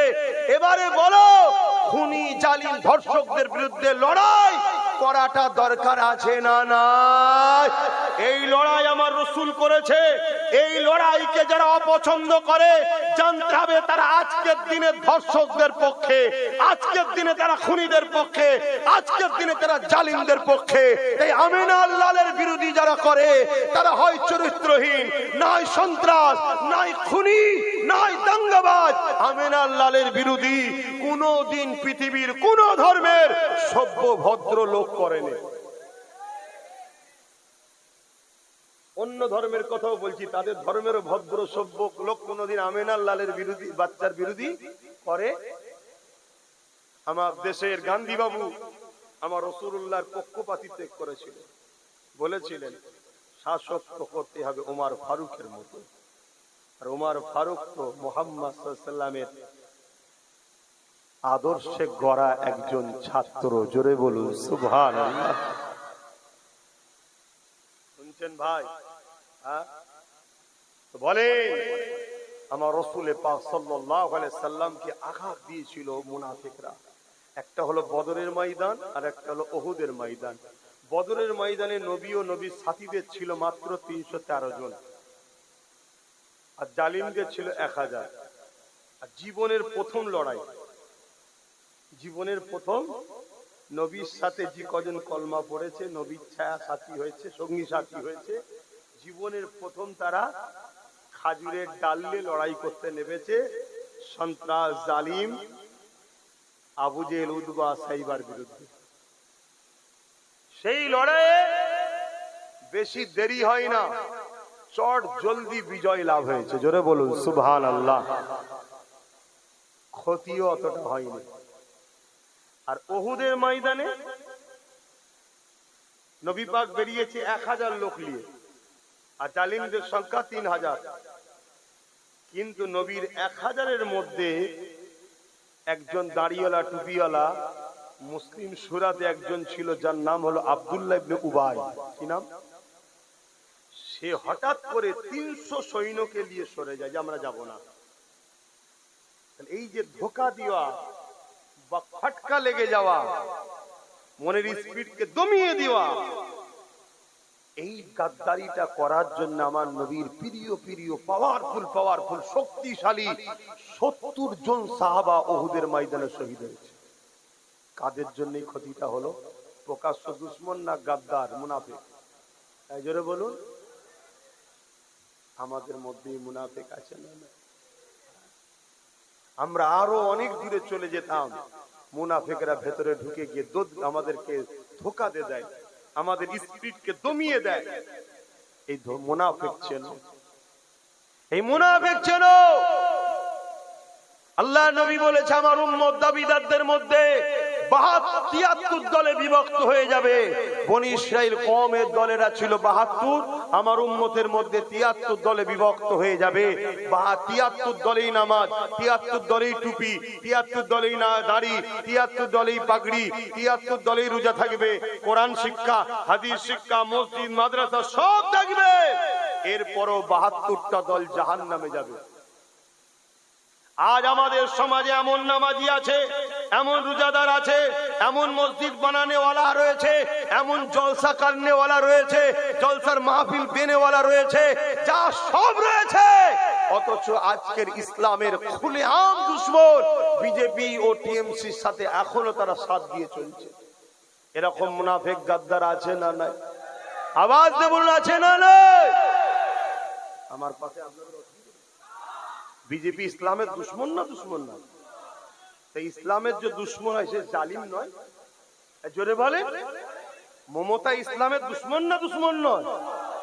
এ তো বিরাট বড় দুশ্মন। ও তো প্রকাশ্য দুশ্মন, আমরা অনেক দিন ধরে জানি। ও যে প্রকাশ্য দুশ্মন আমরা অনেক দিন ধরে জানি, কিন্তু এ ছিল আমাদের বন্ধু সেজে, আমারই সিল, আমারই নোরা, আমাদেরই ছেলেদের দিয়ে নিজে শক্তিশালী হয়ে আমাদেরই ইসলাম বিরোধী আইনকে সাপোর্ট করলো না? করলো না? তাহলে এ দুশ্মন নয়? এ জালিম যে ইসলামের হয় সে দুশ্মন নয়? তাহলে এই ইসলামের দুশ্মনদেরকে যারা সাপোর্ট করে তারা কি মুনাফিক নয়? তারা কি মুমিন মুসলমান ইমানদার থাকতে পারবে? এজন্য আমি বলেছি দিদি মুদিকে যারা ভোট দেবে তারা হলো বেঈমান। কথা কিছু ভুল বলে ফেলেনি তো? কেন আপনারা সব তো অনেক বড় বড় মুফতি মৌলানা। কি এবারে এই কথা যখনই বলবো, এই কথা শুনে কোনো অমুসলিমের কষ্ট হচ্ছে না, কষ্ট হচ্ছে দেখুন আমার পাড়া, আমার গ্রামে কিছু মুনাফিক মুসলমানদের কষ্ট হচ্ছে না? হয়নি? তারা বলছে মুদির কথা বলে বলুক, দিদির কথা বলবে কেন? আজান হচ্ছে, মাইক বন্ধ আছে, মুদির কথা বলছে বলুক, দিদির কথা বলবে কেন? শুনছেন তো নাকি? আরে ঠিক সময় মাইকটা ওর বন্ধ, তো তখন বলাও যাবে না, একটু পরে বলি। একবার দরুদ শরীফ আল্লাহুম্মা সাল্লি আলা।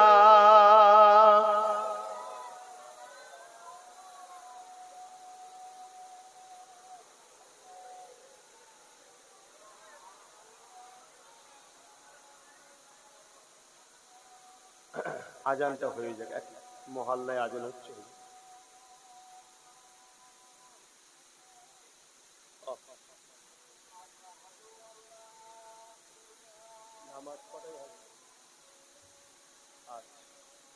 আজানের পরে একবার শুধু খুলে দিবি, তারপরেই আবার বন্ধ করবি। হ্যাঁ হ্যাঁ।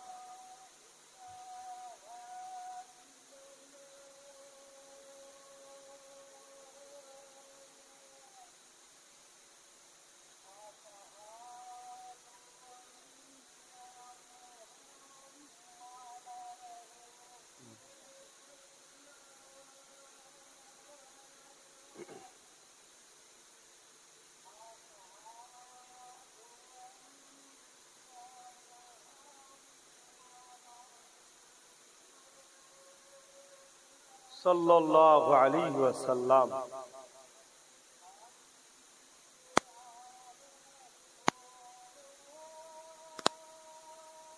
লা হাওলা ওয়ালা কুওয়াতা ইল্লা বিল্লাহ।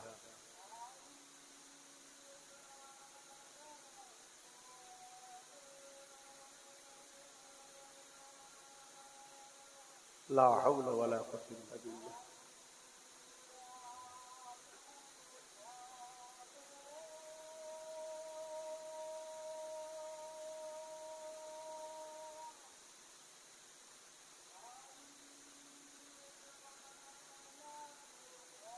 লা হাওলা ওয়ালা।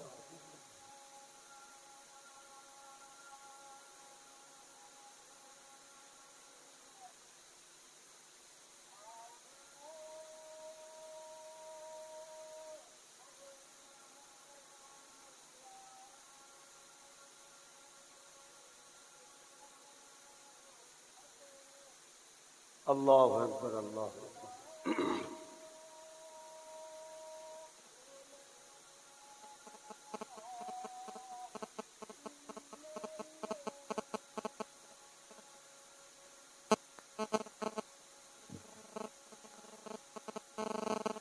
আল্লাহুম্মা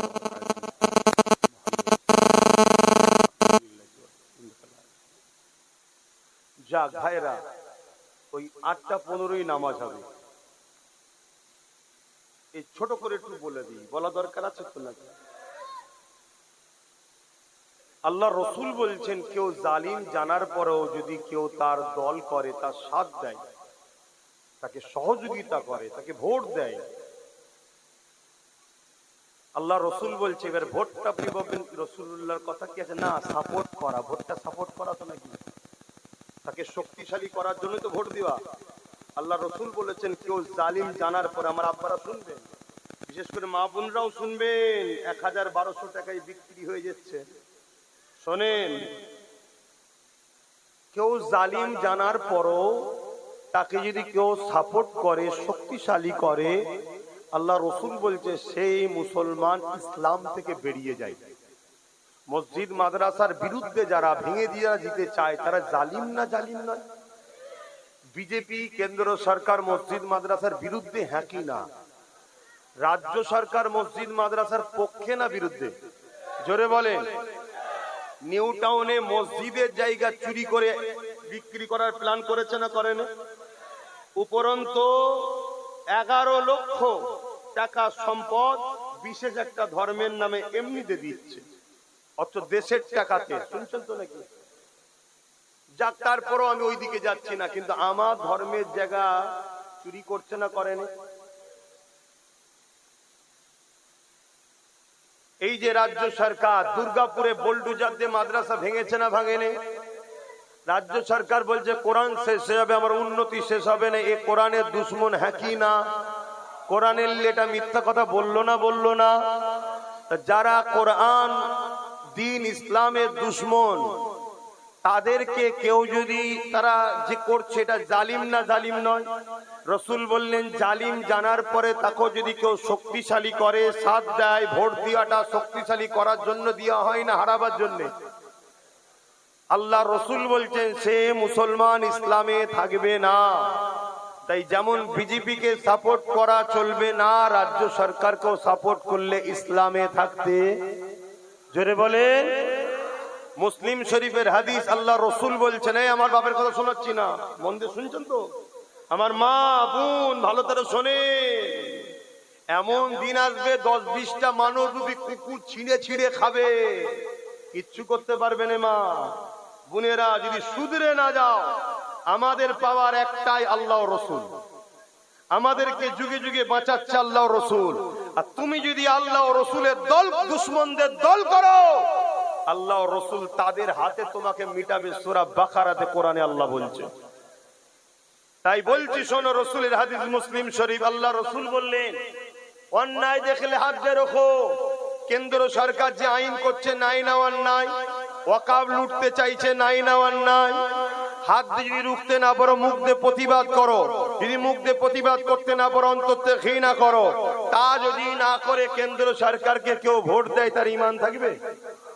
রসুল বললেন অন্যায় দেখলে হাত দিয়ে রুখতে হবে, যদি হাত দিয়ে রুখতে না পারো মুখ দিয়ে প্রতিবাদ করো, যদি মুখ দিয়ে প্রতিবাদ করতে না পারো অন্তর থেকে ঘৃণা করে দূরে সরে যাও।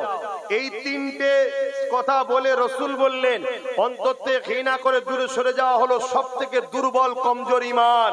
কিন্তু তুমি অন্তর থেকে ঘৃণা করে দূরে সরে যাওনি, উপরন্ত তাকে তুমি ভোট দিচ্ছ যাতে সে শক্তিশালী হয়, তার মানে সে মসজিদ মাদ্রাসাকে আরো ভাঙুক। সেই কেন্দ্র সরকারকে যারা ভোট দেবে তাদের ঈমান থাকবে। ঠিক তেমনি এই কেন্দ্র সরকারের আইনকে যে রাজ্য সরকার মেনে নিচ্ছে, তাকেও ভোট দিলে ঈমান থাকবে। এ ভাইরা, 72 দল জাহান্নামে যাবে, 72 দলই আলেম আছে। অনেক আলেম আছে তালাকের ফতোয়া 20,000 টাকা দিলে জায়েজ করে দেয়। তাদের পাল্লাই পরে ঈমান নষ্ট করবে না। আমি চ্যালেঞ্জ ওপেন দিচ্ছি, দিদি মুদির দলে অনেক মোল্লা মলি সাহেব আছে। যেমন ব্রিটিশরা একদল আলেমকে আন্দামান সেলুলার জেলের মধ্যে রেখে কালা পানির সাজা খাটিয়েছে, আবার ওই ব্রিটিশরা ভারতের একদল আলেমকে মাসে মানে মাসিক ভাতাও দিত, মাইনে দিত। তাহলে আলেম দুই ধরনের হলো না? হলো না? আজকে দুই ধরনের আলেম আছে। একদল আলেম আছে জালিম শাসকের জুলুমকে শরিয়াতের দৃষ্টিকোণের নামে মিথ্যা ফতোয়া দিয়ে সমাজের মানুষকে জালিম আলেমের দিকে নিয়ে যাবার জন্য চেষ্টা করে। তাদেরকে সরকার মাসে মাসে ভাতা মাইনে দেয়। আর একদল আলেম আছে যারা ব্রিটিশের সময়তে মার খেয়েছে, আজকেও একদল আলেম আছে আজকের ব্রিটিশদের বিরুদ্ধে লড়াই করে তারা মার খেতে রাজি আছে, কিন্তু আমিন আর লালের দিনকে শেষ হতে দেবে না।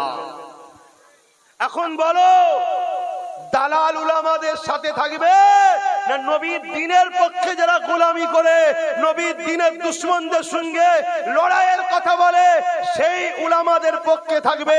এটা ডিসাইড করা তোমাদের দরকার আছে না নাই? আল্লাহ নবী বললেন জমিনের উপরে আসমানের নিচে আখেরি জামানায় সবথেকে নিকৃষ্ট হবে উলামারা। এখন বলো, জালিম শাসকদের পক্ষে দালাল উলামাদের সাথে থাকবে তোমরা? তাহলে নবীর দ্বীন বাঁচাবার জন্য এই জালিম হুকুমতদের বিরুদ্ধে যারা লড়াই করছে, তাদের সাথে কারা থাকতে চাও? হাত তুলে দেখাও। হাত লম্বা করে তুলবে, তুলে রাখবে। হাত লম্বা করে তুলে রাখো। ডায়ে বাঁয়ে দেখো, পাশে দেখো, কেউ তুলতে বাকি আছে কি? তুলতে বাকি আছে কি দেখো। কেন আমাদের মধ্যেও গাদ্দার ঢুকে থাকে রে বাবা, কথা বুঝে আসছে? দেখো কেউ নেই তো, যদি থাকে তার সঙ্গে ঝগড়া করবে না, শুধু চিনে নেবে যে এর গোড়াতে গন্ডগোল আছে। এর কোথা গন্ডগোল? গোড়ায়। কেন মুসলমানের বেটা যত খারাপই হোক, যত গুনাহ করে ফেলুক, যত বদমাইশি হোক, কমসে কম দ্বীনের ক্ষতি করতে পারে না। কথা মাথায় শুকছে? এটা মনে থাকবে। এই কথাটা আমি বলার দরুন আবার একটা বয়স্ক আলেমের অজকে কেটে আমার সঙ্গে সেটিং করেছে। তিনি নাকি বলছে দেওয়া যাবে। তিনি কবে বলেছিল দেওয়া যাবে? যখন এই জালিম বলেছিল 10,000 মাদ্রাসা দেবো। এই বিশ্বাসঘাতক যখন বলেছিল আমি থাকতে মুসলমানদের চিন্তা নেই, তখন বলেছিল দেওয়া যাবে।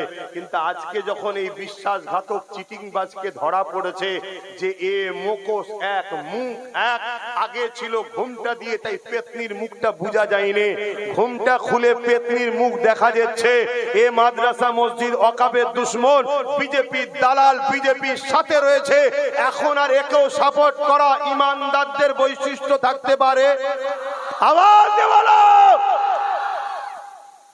ওরও বিরুদ্ধে লড়াই হবে, এরও বিরুদ্ধে লড়াই হবে। পারবে তো লড়তে? এদের হাতে অনেক মেশিন আছে, পুলিশ আছে, টাকা আছে, পারবে লড়াই করতে? আরে এদের কাছে যা থাকে থাকুক, যে যাক, আমাদের কাছে জীবনটা আছে, আল্লাহ রসুলের জন্য হাসতে হাসতে দিয়ে দেবো। কিন্তু এদের চামচাগিরি আমরা করে জাহান্নামে যেতে পারবো না। কথা ক্লিয়ার? আর এতটুকু মনে রেখে দিও, আল্লাহ পরীক্ষা লিয়া শুরু করেছে আমাদের। এই পরীক্ষায় আমাদের কামিয়াবি হতে হবে, বলো ইনশাআল্লাহ। আমার মা, আমার বোন, পরিবর্তন হন নাই এমন ছেলে আল্লাহ দেবে। এই ভিক্ষা খাওয়া, ভাতা খাওয়া, টাকা নিয়ে সে ছেলে দিন রাত উঠতে বসতে চুলের মুঠি ধরে বক্সিং মারবে। এই সমাজে হয় না, হয় না? মাকে মেরে ফেটিয়ে ফেলেছে, ঠিক না বেটি? ও শুধু ছেলের দোষ দিলে হবে? বাপ মার দোষ আছে বলেই তো ছেলে এত খারাপ হয়। বাপ মা যদি রসুলের সুন্নাত তরিকায় সংসার করে, রসুলের সুন্নাত তরিকায় ইনকাম হালাল খাদ্য খায়, রসুলের সুন্নাতের তরিকায় পাক পবিত্র হবে মা চলে, তার মায়ের ওই মায়ের পেটের বাচ্চা খারাপ হয়ে যাবে। এই কথা মাথায় ঢুকছে না? ঢুকে না? একটু সাবধান হবেন। মা দুশ্মন মনে করবেন না, বোন দুশ্মন মনে করবেন না। আমি আপনার নবীর বংশের আওলাদ, আপনাদের বাঁচাবার চেষ্টাই বলি। শেষ কথা, ওয়াকফ নিয়ে যে লড়বে সে আমাদের বন্ধু না যে মিটাবে সে বন্ধু? যে বলো, জোরে বলো। নওশাদ সিদ্দিকী নবী বংশের ছেলে, ওয়াকফ নিয়ে লড়ছে না লড়ে নেই? আপনারা বলুন, লড়ছে না লড়ে নেই? সুপ্রিম কোর্টে কেস চালাচ্ছে না চালায়নি? রাজ্য সরকারের কেস করা দরকার ছিল না ছিল না? কিন্তু কেস করেনি, উপরন্ত বিশ্বাসঘাতক হয়েছে। বলেছিল আমি থাকতে চিন্তা নেই, কিন্তু সাথ দিয়েছে না দেয়নি? তাহলে এই জায়গায় দাঁড়িয়ে থেকে আপনারা যদি ওয়াকফের পক্ষে হন, একটা ধর্মগুরু হিসাবে জানতে চাইছি, নওশাদের সাথ দিয়ে ওকে আরো শক্তিশালী করা দরকার আছে না নাই? কারা একমত হাত তুলে দেখান? কারা একমত হাত তুলে দেখান? মাশাআল্লাহ, মাশাআল্লাহ, আল্লাহ কবুল করে বোন, আল্লাহুম্মা আমিন। এটা একটা পীরের আওলাদ হিসাবে মুরিদকে জিজ্ঞেস করলাম। আমার শেষ কথা, একটা চক্রান্ত চলছে দাদা পীরের সিলসিলাকে ক্ষতি করার, ওটাও রাজ্য সরকার করছে। বিগত সরকার যখন ভুল করেছিল, দাদা হুজুরের আওলাদদের মধ্যে কেউ কেউ বিরোধী করেছিল না, করেনি? কিন্তু বিগত সরকারের লোকেরা দাদা হুজুরের আওলাদদের গালিগালাজ করেছিল। কিন্তু এই সরকারের মাদকপুষ্ট গুন্ডাগুনো দাদা হুজুরের আওলাদদের গালিগালাজ করছে না, করেনি? তার মানে লক্ষ্য হলো দাদা পীরের সিলসিলাটাকে মিটিয়ে দাও। কেন? বাংলায় সংখ্যাগরিষ্ঠ সিলসিলা হলো ফুরফুরা দরবার শরীফ। অতএব এই সিলসিলা সর্বসময় অন্যায়ের বিরুদ্ধে কথা বলে। সে বিগত সময় বলেছে, আজও বলছে, আগামীতেও কেউ করলে বলবে। কেন? অন্যায়ের বিরোধী করা নবীর সুন্নাত। হাক্কানি উলামাদের প্রমাণ হলো নবীর পক্ষে ডাকবে আর জালিমদের বিরুদ্ধে লড়াই করবে, এটা হলো হক উলামার বৈশিষ্ট্য। জোরে বলুন সুবহানাল্লাহ। যে উলামা জালিমের সঙ্গে মেশে ও উলামা নয়, ও মুনাফিক। শুনছেন তো নাকি? আরে পাওয়ার দিয়ে বলে যাচ্ছি, রেকর্ড হচ্ছে। যারা জালিমদের সঙ্গে মেশে উলামারা চ্যালেঞ্জ অ্যাকসেপ্ট করুক না, ব্রিগেডের মাঠে ডাক দাও, একটাই বাস হবে, একটাই লড়াই হবে। ভাই এদিক নাই ওদিক বারবার গুজোগুজি করার সময় নেই। যা হবে ফাইসাল্লাহ একদিনে, পুরো দুনিয়া জেনে যাবে কে হক আর কে না হক। আজকে আমার মসজিদের হয়ে কথা বলবি না, মাদ্রাসার হয়ে কথা বলবি না, তুই বেঈমান নেতাদের জন্য কথা বলবি? তুই মুসলমান? কথা মাথায় ঢুকছে? তাহলে নওশাদের জন্য দোয়াও করবেন, সাথও দেবেন। আসেন এবারে ওর পলিসি করছে, ও মতুয়াদের কাছে যাচ্ছে, দলিতদের কাছে যাচ্ছে, আদিবাসীর কাছে যাচ্ছে, যে বুঝাচ্ছে ভাই আদিবাসী তোরা বেশি, এখানে তোরা সিট দে, আমরা মুসলমান কম, সাথ দেবো। যেখানে মতুয়া বেশি ভাই তোরা সিট দে, আমরা কম তোদেরকে সাপোর্ট করব। যেখানে এসসি এসটি রয়েছে তাদেরকে বুঝাচ্ছে ভাই তোরা সিট দে, আমরা সাপোর্ট করব। যেখানে মুসলমান বেশি আমরা দেবো, তোরা সাপোর্ট কর। এইভাবে একদিন আমরা পুরো শক্তিশালী হতে পারবো না পারবো না? বলুন ইনশাআল্লাহ, বলুন ইনশাআল্লাহ। আজকে যদি কেউ একজন দুজন গাদ্দারি করলো বলে বাকিগুলো যদি ঝিমিয়ে যেত জলসা হতো? তাহলে চেষ্টা করলে হয় না, হয় না? আজকে হয়েছে আবার চেষ্টা। এই কিছুদিন গত কদিন আগে এক জায়গায় গেছিলাম, জলসা শুনতে গেছিল বলে মেরেছিল। তারা নিজের গ্রামেও জলসা করছে। চেষ্টা করতে হবে, হাল ছাড়লে হবে না। ঠিক না বেডি? গত দিনে যা ছিল আজকের দিন বেড়েছে না কমেছে? কালকে আরো বাড়বে, নিয়ম এটা। কথা বুঝে আসছে? জুলুম বেশি দিন নয়। জুলুম হলো ওই থামস আপ ঢালা গিলাসের টাইপের, বজবজ করে ওঠে ঠিকই, তারপর আবার দেখবেন সবই তলায় নেমে গেছে। ঘাবড়াবার কিছু নেই, লড়তে হবে। তাই বলে যাচ্ছি, এই লড়াই চালিয়ে থাকবে, হকের পক্ষে থাকবো আমরা। জালিম যত বড়ই হোক তাদের বিরুদ্ধে লড়বো আমরা। বলুন ইনশাআল্লাহ। তো ভাইয়েরা আমার, এই জায়গাতে এসে তার পলিসি অনুযায়ী কাজ করছে। কথা বুঝে আসছে? অনেকে বলবে যে ভয় দেখাবে, ভয় ভয় যে এইসব করলে আর করলে বিজেপি চলে আসবে। আচ্ছা, বিজেপি আর টিএমসির মধ্যে পার্থক্য কি ভাই? একটু একটু বলেন না ভাই, একটু বলেন। পার্থক্য নেই? পার্থক্য আছে, পার্থক্য আছে। আপনারা জানেন না, পার্থক্য আছে, একটু পার্থক্য আছে। টাকা রিপিট উপিট আমিও জানি, কিন্তু দুপিটে তো আর এক লিখা থাকে না, দুপিটে এক ফোঁটো থাকে না। একটু ইদিক উদিক আছে। সেই ইদিক উদিকটা কি? বিজেপি কে দুশ্মন চিনা যায় আর একে চিনা যায় না। এ কখনো চাষি সাজে, আবার কখনো দেইনি সাজে। কথা বুঝে আসছে না? ওকে চিনা যায়, একে চিনা, এইটুকু পার্থক্য। রাসূলুল্লাহর হাদিস এখানে কি আছে একটু জানা দরকার নাকি? আল্লাহ নবী বলছেন, আমার বড় ভয় হয়, আমার বড় ভয় হয়, আমার উম্মতকে প্রকাশ্য দুশমনরা মিটাতে পারবে না। আমার ভয় হয় আমার উম্মতরা মুনাফিক ছদ্মবেশী কলে কৌশলে মহব্বত দেখিয়ে আমার উম্মতকে না শেষ করে দেয়। ও প্রকাশ্য, আরে বন্ধু সেজে এ বলেছিল না পশ্চিম বাংলায় বিজেপি কে ফন্ডে এনে লড়বো। তাহলে এই পশ্চিম বাংলায় যতটুকু বিজেপি আছে, সে শুভেন্দু হোক আর যেই হোক, এখনো বেঁচে আছে এর দয়াতে। কেন? ফন্ডে এনেছে। বাকি যা আছে সবাইকে মেরে ঘরে ঢুকিয়ে দিয়েছে। কেন? মুসলমান যাই করুক নাই করুক বিজেপির সাথে যাবে না। বিজেপি যদি ফন্ডে থাকে মুসলমানকে আমি ফ্রিতে পাবো। এই পলিসি করে বিজেপি কে ফন্ডে এনেছে এ। কিন্তু এখন ছুঁচো গিলা টাইপের হয়ে গেছে। ভাইপো এত দুর্নীতি করেছে, এ নিজে বাঁচতে গেলে আমাদেরকে মারতেই হবে। দেখলেন না, ওয়াকাফ সাপোর্ট করলো, তারপরেই 32,000 চাকরি এলাও হয়ে গেল। কিছু বুঝতে পারছেন? এসব না মাথায় ঢুকবে না, এত ডিপ বলছি না। আমি শুধু এতটুকু বলবো, ধর্মগুরু ঘরের ছেলে হিসাবে আমার ধর্মের উপরে যে আঘাত দেবে সে আমার দুশ্মন হ্যাঁ কি না? আমার মসজিদ মাদ্রাসার উপর যে আঘাত দেবে আমার দুশ্মন হ্যাঁ কি না? তুই রাজনীতি করছিস, রাজনীতি করবে যা, আমি ধর্মগুরু ধর্ম করব। কারো মধ্যে যদি প্রশ্ন জাগে হুজুর জলসায় এসে এইসব বলছেন কেন, আমি একটাই কথা বলবো, ওরে মুনাফিক, আগে গিয়ে ওদেরকে বলগে যা যে রাজনীতির নামে মসজিদ মাদ্রাসা কবরস্থানের বিরোধী করছো কেন? তুমি রাজনীতি করছো, রাজনীতি করো, ধর্মে হস্তক্ষেপ করো না। তাহলে আমি হুজুর এসে শুধু জলসা করব, রাজনীতির বিষয়ে কথা বলবো না। কথা ক্লিয়ার? আর কথা নয়, সালাম দেবো ইয়া নবী। মাইক বন্ধ করতে হবে, মাইক বন্ধ করতে হবে।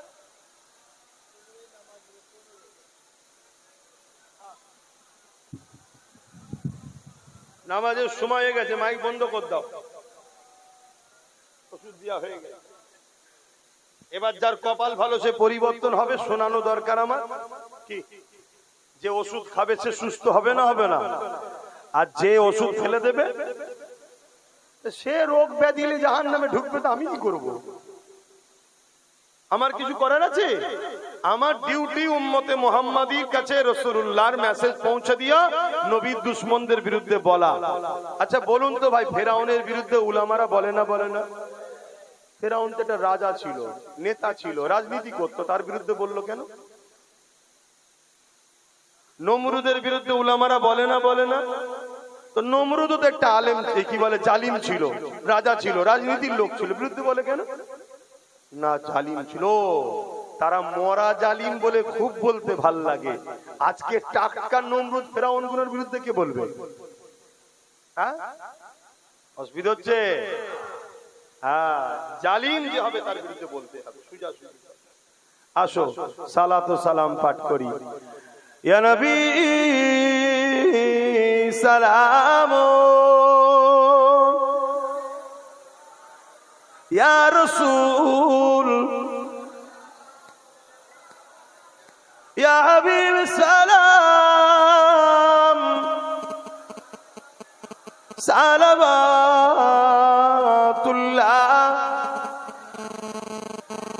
কঠিন হাসরের দিনে কি আছে মোদের কপালে,